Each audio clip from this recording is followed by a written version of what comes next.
ಇತ್ತೀಚೆಗೆ ಕೂಡಿ ಬಂದ್ರೆ ಮದ್ವೆ ಆಗ್ಲೇಬೇಕು ಅಂತ ಹೇಳ್ತಾರೆ. ಅದು ಯಾವಾಗ ಹೆಂಗ್ ಆಗ್ಬಿಡುತ್ತೆ ಅಂತಾನೆ ಹೇಳಕ್ಕಾಗಲ್ಲ.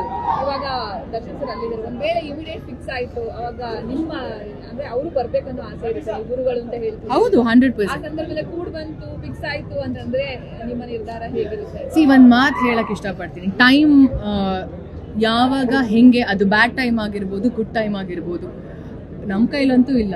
ಆ್ಯಂಡ್ ಹುಟ್ಟೋದು ಇಲ್ಲ, ಹುಟ್ಟು ಸಾವು ಇಲ್ಲ, ಮದುವೆ ಇಲ್ಲ, ನಾಮಕರಣ, ಇನ್ನೊಂದು ಮತ್ತೊಂದು, ಅದು ಅಷ್ಟೇ. It is all time.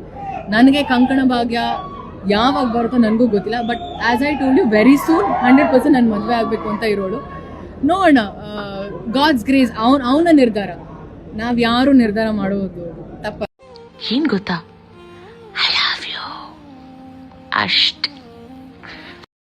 Kannada ಚಲನಚಿತ್ರದ ಡಿಂಪಲ್ ಕ್ವೀನ್ ರಚಿತಾ ರಾಮ್ ಪ್ರೇಮಿಗಳ ದಿನದಂದು ಅಭಿಮಾನಿಗಳಿಗೆ ಸುದ್ದಿಯೊಂದನ್ನು ನೀಡಿದ್ದು ಸಾಮಾಜಿಕ ಜಾಲತಾಣದಲ್ಲಿ ಸಂಚಲನವನ್ನೇ ಮಾಡಿದ್ದಾರೆ. ತಮ್ಮದೇ ಆದಂತಹ ಇನ್ಸ್ಟಾಗ್ರಾಮ್ ಅಫಿಷಿಯಲ್ ಪೇಜಲ್ಲಿ ಏನು ಗೊತ್ತಾ, ಐ ಲವ್ ಯು ಅಷ್ಟೇ ಅನ್ನೋದನ್ನ ಸಾಮಾಜಿಕ ಜಾಲತಾಣದಲ್ಲಿ ಶೇರ್ ಮಾಡಿದ್ದಾರೆ. ಅದು ವ್ಯಾಲೆಂಟೈನ್ಸ್ ಡೇ ಫೆಬ್ರವರಿ 14ರಂದು. ಈ ರೀತಿ ಹೇಳಿ ನಾಚಿ ನೀರಾಗಿದ್ದರೆ ಈ ವಿಡಿಯೋ ವೈರಲ್ ಆಗ್ತಿದ್ದಾಗೆ ರಚಿತಾ ರಾಮ್ ಅವರಿಗೆ ಕೊನೆಗೂ ತಮ್ಮ ಕನಸಿನ ರಾಜ್ಕುಮಾರ ಸಿಕ್ಕಾಯ್ತಾ ಅಥವಾ ಅವರು ಪ್ರೀತಿಯಲ್ಲಿ ಬಿದ್ದಿದ್ದಾರಾ ಎಂಬ ಚರ್ಚೆ ಅಭಿಮಾನಿಗಳಲ್ಲಿ ಕುತೂಹಲವನ್ನೇ ಮೂಡಿದೆ. 33 ವರ್ಷದ ರಚಿತಾ ರಾಮ್ ಅವರಿಗೆ ಮದುವೆಯ ಕುರಿತು ಸದ್ಯ ನಿರಂತರವಾಗಿ ಚರ್ಚೆಗಳು ಎದುರಾಗ್ತಿದ್ದವ.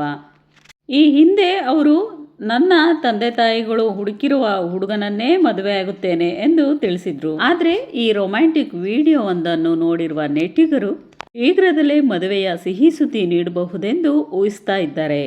ಕೇವಲ 6 ಗಂಟೆಗಳಲ್ಲಿ ಲಕ್ಷಾಂತರ ಜನ ಈ ವಿಡಿಯೋವನ್ನು ನೋಡಿ ಮೆಚ್ಚಿಕೊಂಡಿದ್ದು, ಈ ವಿಡಿಯೋ ಇಂದಿನ ಅಸಲಿ ಕತೆ ಏನು ಎಂಬುದನ್ನು ಅಧಿಕೃತವಾಗಿ ರಚಿತಾ ರಾಮ್ ಅವರೇ ಸ್ಪಷ್ಟಪಡಿಸಬೇಕಾಗಿದೆ.